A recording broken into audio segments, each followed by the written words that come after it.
Tu te demandes pourquoi certaines femmes tombent éperdument amoureuses d'un homme en particulier. Celui qui n'est pas forcément le plus beau, le plus riche ou le plus musclé.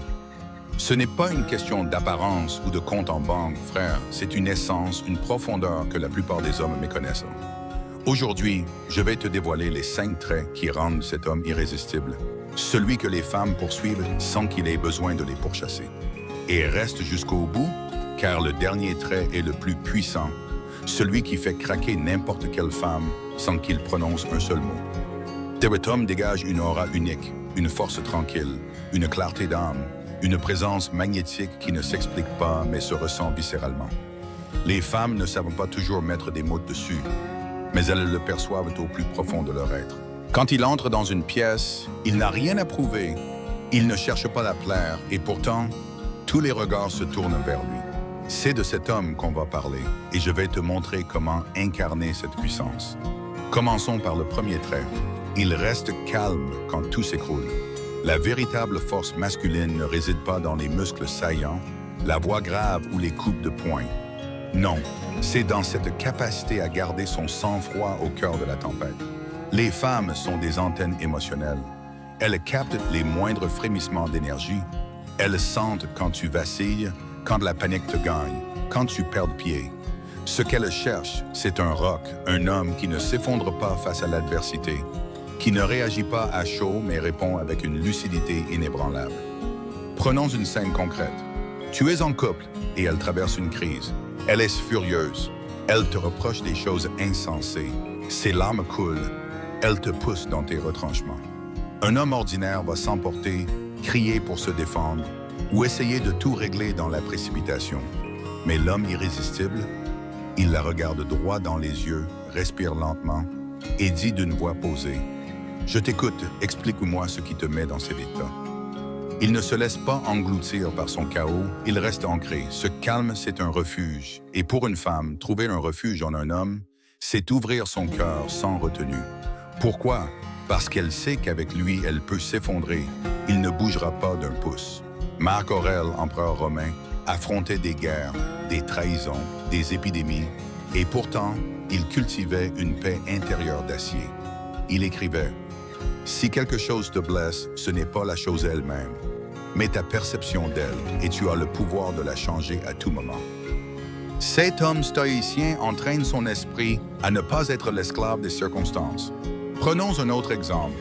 Tu viens de perdre un contrat crucial au travail, ton monde tremble, tes finances sont en danger. Tu rentres chez toi, elle te demande ce qui ne va pas. Au lieu de déverser ta frustration ou de te plaindre, tu dis « C'est un coup dur, mais je vais trouver une solution. Parle-moi de ta journée, ça me change les idées. » Ce contrôle, cette assurance, c'est magnétique. Elle sent que tu maîtrises ton univers, même quand il chancelle. Rester calme, ce n'est pas être insensible ou détaché, c'est être pleinement présent. C'est choisir ta réponse au lieu de réagir comme une marionnette manipulée par les émotions. Comment y parvenir? Entraîne-toi à respirer profondément quand la pression monte. Quand elle te teste, et elle le fera consciemment ou non, pose-toi cette question. Est-ce que je contrôle cette situation ou est-ce qu'elle me contrôle? Imagine une dispute où elle hausse le ton. Au lieu de riposter, tu fais une pause, tu comptes jusqu'à 5 dans ta tête et tu dis « On va baisser d'un ton et discuter calmement. » Ce choix, cette discipline, c'est ce qui te distingue. Le stoïcisme t'apprend à te lever chaque matin en te disant « Aujourd'hui, je croiserai des obstacles, des provocations, des injustices, mais rien ne volera ma paix intérieure. » Une femme qui voit cet homme en toi ne peut s'empêcher de l'admirer. Elle te confie sa vulnérabilité, son désir, sa loyauté, parce qu'elle sait qu'avec toi, elle est en sécurité, même dans la tourmente. Mais le calme sous la tempête n'est qu'une facette de cet homme rare. Un autre trait, tout aussi essentiel, le rend inoubliable aux yeux des femmes. Il vit pour une mission plus grande que lui-même. Il y a 2 types d'hommes, ceux qui cherchent une femme pour combler un vide, pour donner un sens à leur existence, et ceux dont la vie est si pleine de sens qu'une femme rêve d'y prendre part. Pose-toi cette question. Pourquoi te lèves-tu le matin? Est-ce pour courir après une fille, scroller sur ton téléphone, payer tes factures, ou pour bâtir quelque chose qui te dépasse? Un projet, une œuvre, un héritage qui restera après toi. Un homme sans mission est comme un bateau sans gouvernail. Il dérive, il s'accroche à l'amour, il mendie l'approbation pour se sentir vivant. Et les femmes le perçoivent. Elles sentent quand tu fais d'elles le centre de ton univers. Et paradoxalement, ça les éloigne. Pourquoi? Parce qu'un homme qui dépend de l'amour n'est pas libre. Et une femme ne peut s'abandonner qu'à un homme qui se possède pleinement. Prenons une scène. Tu rencontres une femme qui te fait vibrer. Tu commences à tout faire pour la séduire. Tu annules tes plans, tu mets tes projets en pause, tu cherches à coller à ses attentes. Mais au fond, elle sent que tu n'as rien de plus grand que cette relation et son intérêt s'éteint. Maintenant, imagine un homme qui travaille à construire son entreprise, qui écrit un livre, qui se bat pour une cause qui le dépasse. Il l'invite dans sa vie, mais il ne la place pas au centre. Elle voit la flamme dans ses yeux, la direction qu'il suit et elle veut en être.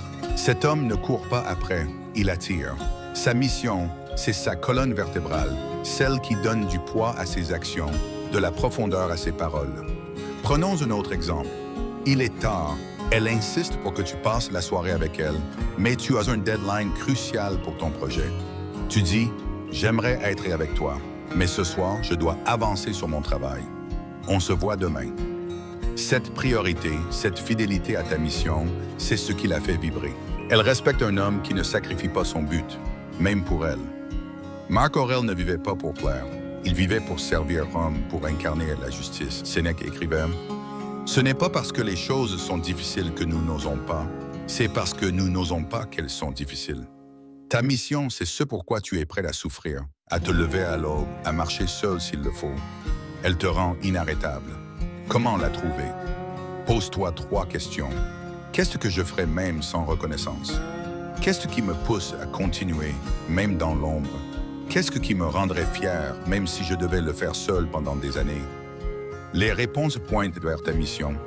Pas une passion passagère, mais une conviction brûlante. Prenons un cas concret. Imagine un homme qui consacre ses week-ends à créer une association pour aider les jeunes en difficulté.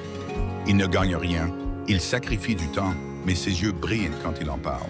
Une femme qui le rencontre sent qu'il est plus grand qu'elle, qu'il porte un monde en lui et elle veut y entrer. Cet homme missionné ne change pas pour séduire. Il ne met pas sa vie en pause pour une femme. Il ne court pas après les likes ou les compliments.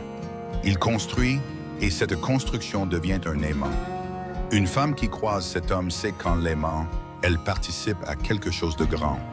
Elle ne veut pas juste son corps, elle veut son univers. Mais une mission, aussi puissante soit-elle, ne suffit pas à rendre un homme irrésistible si une autre qualité fait défaut. Cet homme pose des limites sans s'excuser. Une femme peut être charmée par ton ambition, ton charisme, ta générosité. Mais si tu n'as pas de frontières claires, si tu acceptes tout pour la garder, elle finira par te mépriser. Pourquoi? Parce qu'elle teste inconsciemment jusqu'où tu te respectes toi-même. Si tu tolères l'irrespect, les manipulations, les caprices, tu deviens une option, pas un pilier. Prenons une scène. Vous êtes en soirée, elle te parle sur un ton sec, fait une remarque humiliante devant ses amis, peut-être une blague sur ton style ou ta façon de parler. Un homme ordinaire va rire nerveusement, changer de sujet ou s'excuser pour apaiser l'ambiance. L'homme irrésistible, lui, la regarde calmement, un léger sourire au coin des lèvres et dit « Je n'accepte pas qu'on me parle comme ça, même pour rire. » Pas de colère, pas de drame, juste une frontière nette. Ce non, c'est son honneur et elle le respecte pour ça. Marc Aurèle disait « Sois comme le rocher contre lequel les vagues se brisent. Tes limites, ce sont ton rocher. Elles ne servent pas à dominer ou à effrayer, mais à protéger ton intégrité, ton espace mental, ton âme. » Prenons un autre exemple. Elle annule un rendez-vous à la dernière minute, sans excuse valable, pour la 3e fois. Au lieu de dire « Pas grave, t'inquiète, on verra une autre fois », tu dis « Je comprends que ça arrive, mais mon temps est précieux. Préviens-moi à l'avance la prochaine fois, sinon je ne serai pas disponible. » Cette fermeté, cette clarté, c'est magnétique.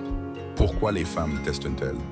Ce n'est pas par méchanceté, c'est un mécanisme instinctif. Elles veulent savoir si tu es digne de leur vulnérabilité.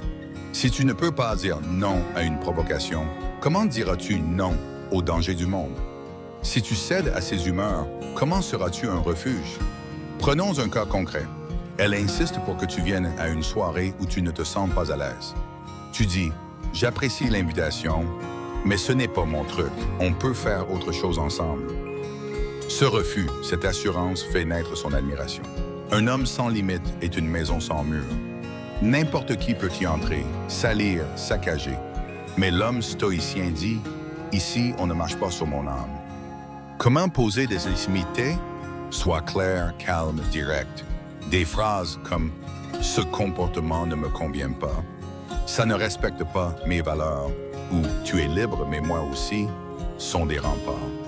Pas besoin de crier, un regard ferme et une voix posée suffisent. La peur de poser des limites vient de la peur de perdre l'amour, mais écoute bien. Un amour qui exige que tu te trahisses n'est pas de l'amour, c'est de la soumission. Prenons une scène intime, elle te pousse à faire quelque chose qui va contre tes principes. Tu dis « Ce jeu ne me respecte pas et je me respecte trop pour l'accepter. » Cette dignité, cette fermeté peut être plus séduisante qu'un « oui docile ». Audacieux, car elle montre que tu veux une connexion d'âme, pas juste un moment. Un homme qui pose des limites attire le respect, la confiance et un amour profond, parce qu'il prouve qu'il s'aime assez pour ne pas tout tolérer. Mais poser des limites ne suffit pas si une autre qualité manque, celle qui donne à cet homme une profondeur qui le distingue de tous les autres. Il transforme la douleur en puissance. Tout homme souffre, trahison, échec, abandon, rejet. Mais ce qui le rend irrésistible, c'est ce qu'il fait de cette souffrance. L'homme faible s'y noie, il se lamente, il blâme le monde, il devient amer, rancunier. L'homme stoïcien, lui, regarde sa douleur dans les yeux et dit « Tu veux me briser, tu vas me forger. » Prenons une scène. Une femme que tu aimais t'a trahi, t'a quitté pour un autre. La douleur te déchire, tu pourrais te fermer, jurer de ne plus jamais aimer ou te venger. Mais cet homme rare fait autrement. Il se recentre, il lit des livres qui l'élèvent. Il se remet au sport, il travaille sur ses failles. Quand il rencontre une nouvelle femme, elle sent cette profondeur, ces cicatrices invisibles qui le rendent plus fort, plus lucide. Elle ne l'aime pas pour sa perfection, mais pour sa résilience, pour ce feu maîtrisé dans son regard. Prenons un autre exemple. Tu échoues dans un projet crucial, peut-être une start-up que tu as lancée avec tout ton cœur. L'argent est perdu, les critiques pleuvent, ton ego est en miettes. Au lieu de t'apitoyer, tu analyses ce qui a mal tourné, tu apprends, tu repars avec une stratégie plus affûtée. Elle te voit te relever et son regard change. Et pourquoi? Parce qu'un homme qui transforme sa douleur en force est un homme qu'on n'oublie pas. Épictète, esclave battu et humilié, disait « Ce qui trouble les hommes, ce ne sont pas les choses, mais le jugement qu'ils en portent. » La douleur n'est pas ton ennemi, c'est ton maître. Elle t'apprend la discipline, le silence, la clarté. Prenons un cas concret. Tu as grandi dans une famille où l'amour manquait, où on t'a fait sentir que tu n'étais pas assez. Au lieu de porter cette blessure comme une excuse, tu décides de devenir l'homme que tu aurais voulu avoir comme modèle, fiable, généreux, solide. Une femme qui te rencontre sans cette force née du feu, cette tendresse forgée dans l'épreuve. Comment transformer ta souffrance? Cesse de fuir. Assieds-toi avec ta douleur. Écris ce que tu ressens. Médite dessus. Accepte que certaines blessures n'ont pas de réponse. Fais de ta douleur une mission. Si tu as connu l'abandon, aide ceux qui se sentent seuls. Si tu as été trahi, deviens un homme d'honneur. Remets ton corps en mouvement. Le sport, la respiration, la discipline te redonnent ton pouvoir. Une femme sans cette force née des flammes. Elle sait qu'un homme qui a traversé l'enfer peut la guider dans le sien. Cet homme, elle ne l'aime pas seulement, elle le vénère, parce qu'il incarne la vie, brute, blessée, mais toujours debout. Mais il y a un dernier trait, le plus redoutable, celui qui rend cet homme magnétique sans qu'il ait besoin de parler. Il possède une mission supérieure à lui-même. Cet homme ne vit pas pour les plaisirs éphémères, les likes sur les réseaux ou même l'amour. Il vit pour une cause qui le dépasse, une vision qui guide chaque pas qu'il fait, chaque mot qu'il prononce. Ce n'est pas juste un travail ou une passion, c'est une flamme qui brûle en lui, but qui donne un sens à son existence. qui le tire du lit chaque matin, même quand tout va mal. Prenons une scène. Il travaille sur un projet qui l'obsède, peut-être une entreprise qui change des vies, un livre qui inspire, d'une cause sociale qui redonne espoir. Tu le vois parler de son rêve, ses yeux s'illuminent, sa voix porte une conviction qui te donne des frissons. Elle, en face de lui, sent qu'il ne vit pas pour elle, mais pour quelque chose de plus grand, et elle veut en faire partie. Pourquoi? Parce qu'une femme ne cherche pas un homme qui la met au centre, mais un homme dont le centre est si puissant qu'elle veut graviter autour. Prenons un autre exemple. Il refuse une soirée avec elle pour avancer sur son travail. Elle pourrait être vexée, mais au fond, elle admire cette discipline, cette clarté. Il lui dit « Ce projet, c'est ma priorité, mais tu comptes pour pas moins, on se verra demain. » Cette assurance, cette hiérarchie des valeurs, c'est ce qui l'a fait tomber amoureuse. Sénèque disait « Ce n'est pas que nous avons peu de temps, mais que nous en perdons beaucoup. » Cet homme ne perd pas son temps, il construit un héritage, quelque chose qui restera après lui. Prenons un cas concret. Imagine un homme qui consacre ses soirées à enseigner bénévolement à des enfants défavorisés. Il ne gagne rien, il sacrifie du repos, mais il le fait parce qu'il croit en un monde meilleur. Une femme qui le rencontre sent qu'il est une force de la nature, un leader naturel. Elle ne l'aime pas pour ce qu'il possède, mais pour ce qu'il incarne. Une direction, un sens, un destin. Comment savoir si tu as une mission? Demande-toi, qu'est-ce que je ferais même si personne ne me voyait? Qu'est-ce qui me pousse à continuer, même seul? Qu'est-ce qui me rendrait fier, même si je devais échouer? Cet homme ne se distrait pas avec des futilités, il ne court pas après l'approbation, il avance, même quand le chemin est solitaire. Une femme qui croise cet homme sait qu'en l'aimant, elle participe à une légende en train de s'écrire. Elle ne veut pas juste être sa compagne, elle veut être témoin de son voyage, marcher à ses côtés vers cet horizon qu'il voit si clairement. Ces 5 traits, rester calme sous la tempête, vivre pour une mission, poser des limites sans s'excuser, transformer la douleur en puissance, posséder une mission supérieure, font de cet homme une force irrésistible. Il n'a pas besoin de séduire, il inspire. Il n'a pas besoin de courir après l'amour, il l'attire naturellement. Les femmes tombent amoureuses de lui. Non pas pour ce qu'il donne, mais pour ce qu'il est. Un homme aligné, solide, profond, qui vit pour une vérité plus grande que lui. Mais devenir cet homme, frère, ce n'est pas un hasard. C'est un choix, un travail quotidien, une discipline. Ce n'est pas un sprint, c'est un marathon. Chaque matin, pose-toi la question, est-ce que mes actions me rapprochent de cet homme que je veux être? Chaque décision, chaque parole, chaque silence doit refléter cette quête. Si cette vidéo t'a secoué, si tu sens en toi l'appel à devenir cet homme que les femmes admirent et que tu respectes dans le miroir, abonne-toi à l'Empire du Stoïcisme et active la cloche pour ne rien manquer.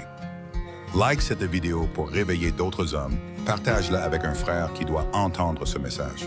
Et dis-moi en commentaire, quel trait vas-tu travailler en premier? Écris « Je choisis ma mission, je deviens inarrêtable » pour ancrer cette vérité dans ton esprit. Deviens cet homme et le monde entier, femme, ami, destin, te suivra.